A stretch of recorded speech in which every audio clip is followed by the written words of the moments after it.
and apparently the senator was absolutely furious with him for that. I can safely say John Edwards' public career is completely over. Also in North Carolina, a sheriff says a North Carolina state senator shot one of 2 intruders at his home. Hospital officials say that the man he shot is in fair condition. This happened last month. Multiple media outlets reported that Columbus County Sheriff Chris Banton said 74-year-old Senator R.C. Soules of Tabor City shot a guy named Kyle Blackburn. The guy was barging on his door and banging on the door and broke in and made some threatening advances. So the senator shot him, and no charges have been filed. Everything's been investigated, and the senator has been deemed to have done nothing wrong. The interesting part about this story is that Senator R.C. Soules is a huge anti-gunner. He's been in the Senate for 32 years. He has passed every law that inhibits an individual's right to keep and bear arms. But it's okay for him to own a gun and defend himself, but not for us little people. I know a lot of you watched the State of the Union address. Did you watch it, Brian O'Neill? No? Well, as I was watching it... You caught me in the other room. No problem. Did you watch it, the State of the Union? Yes. You know what I find really interesting since Obama's president is it's so entertaining to just watch Nancy Pelosi and Joe Biden. The faces in the yes, background. Yes, with the skeletal plastic surgery thing and Biden's white teeth. I really wonder how much his dentist bill's got to be astronomical. But as I was watching it, I felt like I was just watching, and a lot of you will understand this, that every few sentences you could literally name the focus group he was trying to reach out to. Women, gays, blacks, conservatives, liberals, and then, of course, the classism of pitting the rich against the poor. There's been a lot of fact-checking about the State of the Union address out there. Some of them are really interesting. Obama said that in 2011, we're going to freeze government spending for 3 years. Spending related to national security, Medicare, Medicaid, and Social Security will not be affected, but all other discretionary government programs will be cut. But the fact is that the anticipated savings from his proposal, get this number, is going to amount to 0.5% of the spending. So if we all just look at our monthly bills and figure out what 0.5% of our spending is, surely we all can realize how ridiculous that is. Likewise, his plan is similar to John McCain's desire to freeze spending across the board during the campaign, and Obama did not like that then, but apparently he does now. He also said that he has excluded lobbyists from policy-making jobs, but as you all know, Obama has limited the hiring of lobbyists for administration jobs, but the ban isn't absolute because he puts the term czar or advisor, and also there have been seven waivers from the ban. So he issued the ban, and then he turned around and had these waivers to allow lobbyists to be part of his administration. Another fact that he stated was that he wants the White House and Congress to do our work openly and to give our people the government they deserve. But as you know, the fact is that Obama has broken that promise on many occasions. He refused to allow C-SPAN to come into the healthcare negotiations. Another fact that he said: in the last year, hundreds of al-Qaeda's fighters and affiliates, including many senior leaders, have been captured or killed, far more than in 2008. He said. But the fact is that that's actually an impossible claim to verify. Neither the Bush administration nor the Obama administration has published enemy body counts. It's just not common knowledge. They don't have a body count, current or previous, especially those targeted by the drones, apparently. Lastly, the President of the United States said we need to stop governing as if we are in perpetual campaign mode. And then the next day proceeded to, within 12 hours, go out and campaign.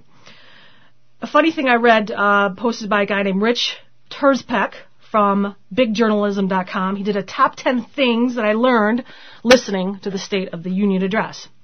Number 10, it's really, really hard to be president. People expect you to do things and stuff. Number 9, America needs to be more like China. Number 8, 5-year plans. They're just not for Stalin anymore. Number 7, it's still Bush's fault. Number 6, equity demands that it should be 10 times more expensive to go to college in order to do something productive than it should be to go to college in order to become a bureaucrat. Number 5, spending more public money on health care will reduce the deficit. Really, it will. Number 4, ending the influence of lobbyists and operating transparent government remains as important as it promised to make today as it was during the 2008 campaign. Number 3, Joe Biden is very, very bored. I'd have to disagree with that. I thought he looked like he was really enjoying himself. Number 2, the problem with Washington is that everyone is in eternal campaign mode. And number 1, accordingly, everyone should follow the president's example and limit themselves to no more than 158 interviews and 411 speeches per year. I also came across, I think I've mentioned the American Revolution Center.org before. They did this massive survey with questions, and they say that the state of people's knowledge of American history is really dire. 70% of the respondents did not have a basic understanding of basic historical chronology, such as whether the Civil War came before or after the Emancipation Proclamation. Many of them, most everyone knew that Beat It and Billie Jean were songs by Michael Jackson. They also knew that John and Kate have 8 children, but very few of them know that James Madison is called the father of the Constitution. 11% of Americans could identify John Jay as the first Chief Justice, but again, 60% knew that John and Kate had 8 children. 50% of Americans wrongly attributed the quote, "from each according to his ability to each according to his needs," to either George Washington, Thomas Paine, or Barack Obama, when in fact it is a quote from Karl Marx's Communist Manifesto. 1/3 did not know that the right to a jury trial is covered in the Bill of Rights, and 40% mistakenly thought that the right to vote is in the Bill of Rights. Their major findings are this. Finding 1. The vast majority of Americans thought that knowledge of history and principles of the American Revolution is very important, and most also said that it is important for schools to teach this subject.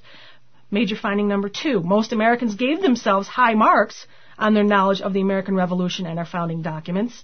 Finding 3, on a 27-question test, a national sample of American adults scored an average of only 44% correct. 83% received a failing grade, meaning they could not answer more than 16 of the 27 questions correctly. So everybody thinks they know a lot about American history, and the reality is they do not. Finding number 4, based on what they know about the American Revolution and the Founding Fathers, most Americans said that freedom and liberty, freedom of speech, and freedom of religion were the most important values upon which America was founded. And you can go to that at AmericanRevolutionCenter.org, and you can take the test yourself. On a more somber note, I have a poem here that was written by a guy named Steve Hill, who is a good friend of the Smith family. And with his permission, he agreed that I could read it on the air this morning. A small boy lets go of his mother's hand with his head held high and enters the school. A boy lets go of his mother's hand and with head held high walks into high school. A young man lets go of the strong grip of his father's hand and takes his first solo car ride. A young man lets go of the strong grip of his father's hand and with his head held high takes the hand of a young bride. A man breaks the embrace of a mother and wife and a father's strong grip with head held high and walks on a plane. The wife of a man lets go of the strong grip of a man with a folded flag with the embrace of a mother and father. The man takes the strong grip of God that lifts him up and embraces him with his head held high. Our prayers go out to Kim, Chris, Nate, Grace Smith, Ann Deebs, and in-laws Mike and Andrea. Welcome home, Zach. You've been listening to the Amy McManus Show on AM 1480, WLEI.